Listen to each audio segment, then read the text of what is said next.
أعوذ بالله من الشيطان الرجيم.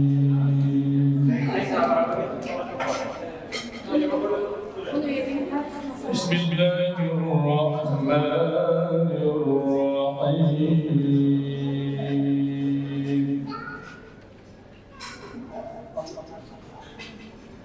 إن المتقين في مقام أمين في جنات وعيون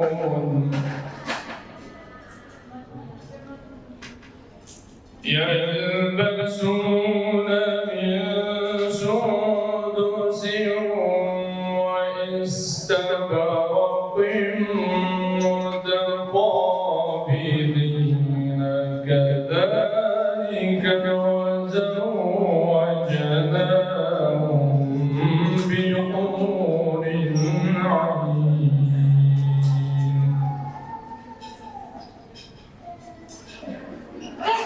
يدعون فيها بكل فاكهة آمنين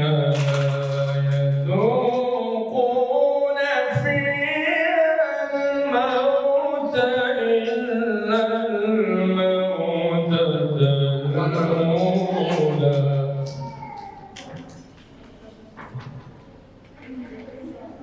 لا يذوقون فيها الموت إلا الموتة الأولى ووقاهم عذاب الجحيم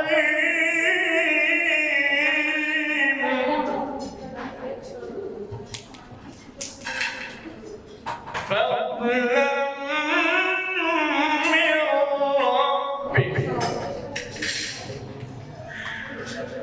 ذلك هو الفوز العظيم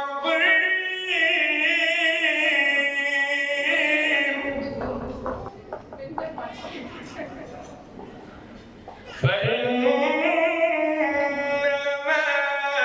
يسرناه بلسانك لعلهم يتذكرون فارتقب إنهم مرتقبون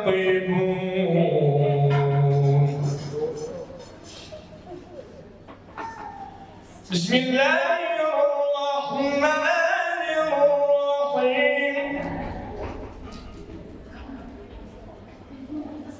قل هو الله أحد الله الصمد لم يلد ولم يولد ولم يكن له كفوا أحد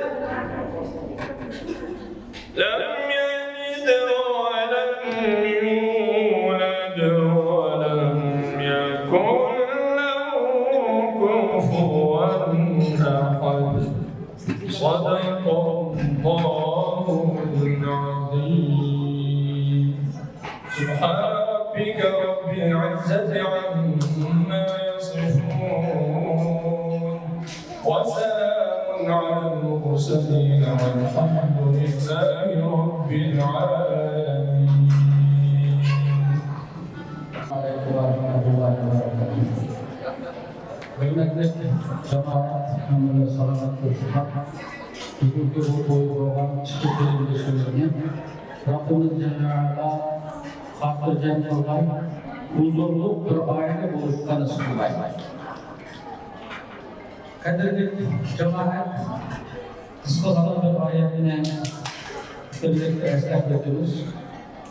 Bizden bu dinimiz, Müslümanlarçılığımız, itikadımız hem dünyalarımız bilen alakalı hem ahiretimiz bilen alakalı.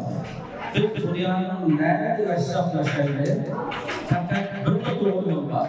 O doğru yol Allah'ın göstermesi. Rabbimiz Celle ve Ala Dedi ki "Femen tebi'a hudaya fela yudillu ve la yeşqa." Benim hidayetimge ergeçken kişi, yani ben muş yolu mamgın de yol tutmayan yolu mamgın kişi izip ketmeydi ve eski bedbaht adam okumaydı dedi.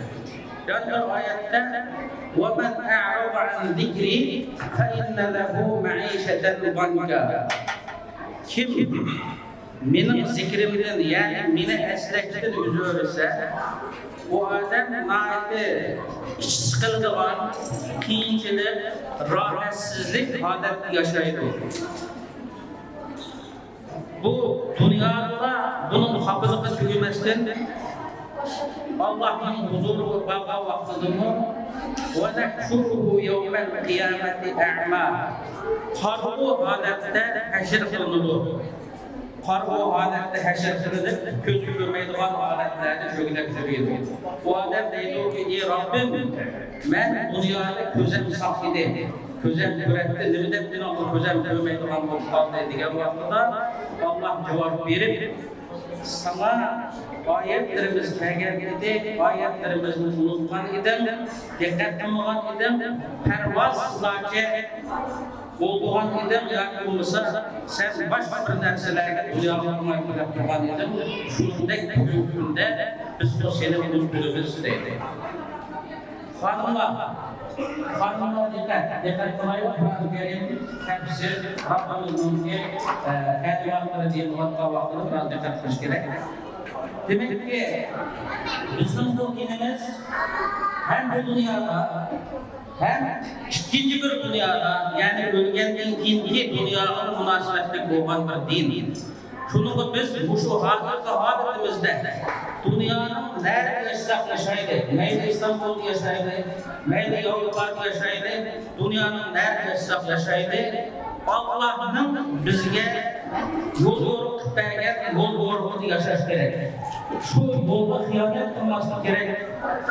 Allah'ın dinine hıyanet kılması gerek. Allah'ın dinine özümüzge din kılıp Allah'ın irade bilen, Allah'ın maksat bilen yaşayın. Sudak yaşama vaxtımızda muşu dünyada biz doğru yaşamaklarımız. Eğer kitaplarımızda bedbaht adamlarını özgürep kalırız. Karamaydı ki dünyada durgunluğun insanlar yetmiştir, küllük, yayrak, provatlı ama Müslüman emez. Ular bedbahtlıkın de bırakılmaydı. Ular bedbahtsız. Özünün bedbahtsız kendini bilmeyi bakman. Özünün ne kadar bir nacar halette yaşamaklarını bilmeyi bakman biçare insanlar. O biçarelerden olmaydı. Rabbimiz Celle ve Ala bizi Müslüman kıldı. Nimet verdi, Peygamber evetti, Kur'an-ı Kerim verdi. Man bu Allah'ın hidayetine erişip olmadığın ki Rabbimiz bizden bu hidayet yolunun izin tutkarışta göz kanalına saklasın. Biz meyve kayıtlı şehirde kandak yaşayacağız ama bir esmun en mühimi Allah'ın dini bizim kalbimizde, aklımızda devamlı birinci ortada olsun. Sudak terbiyeyle. Ailemizin şunu kuşturuyor kuraydı. Rabbimiz bizi yıldırım perzent verse, şu perzentini şu şekilde yetiştirelim. Bana bu doğru yol, bana bu peygamberlerin yolu, bana bu salihlerin yolu, bana bu şehit şuhadaların yolu. Rabbimiz hemimizde bu sudakta doğru menhec, doğru yol yaşar, özünün huzuruna bak 101 işte nesibidalar olsun. Rabbimiz bizi dini var. Veterine, milletine hıyanet olan hainlerden korktur işte öz olayını saklasın. Hemen Allah razı olsun Rabbim. Amin.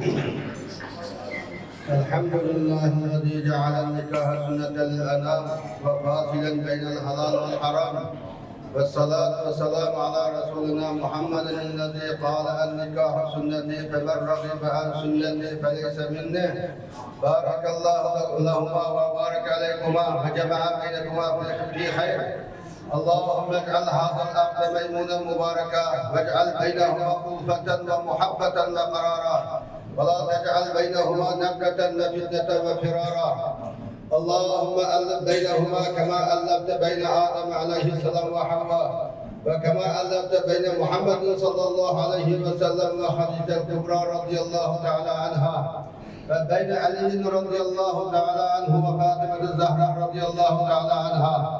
اللهم آت لهما أولادا صالحا وعمرا طويلا ورزقا واسعا وقلبا خاشعا ولسانا ذاكرا وحلالا طيبا. ربنا هب لنا من أزواجنا وذرياتنا قرة أعين واجعلنا للمتقين إماما. ربنا آتنا في الدنيا حسنة وفي الآخرة حسنة وقنا عذاب النار. اللهم صل وسلم وبارك على سيدنا ونبينا محمد وعلى آله وأصحابه أجمعين يا أرحم الراحمين.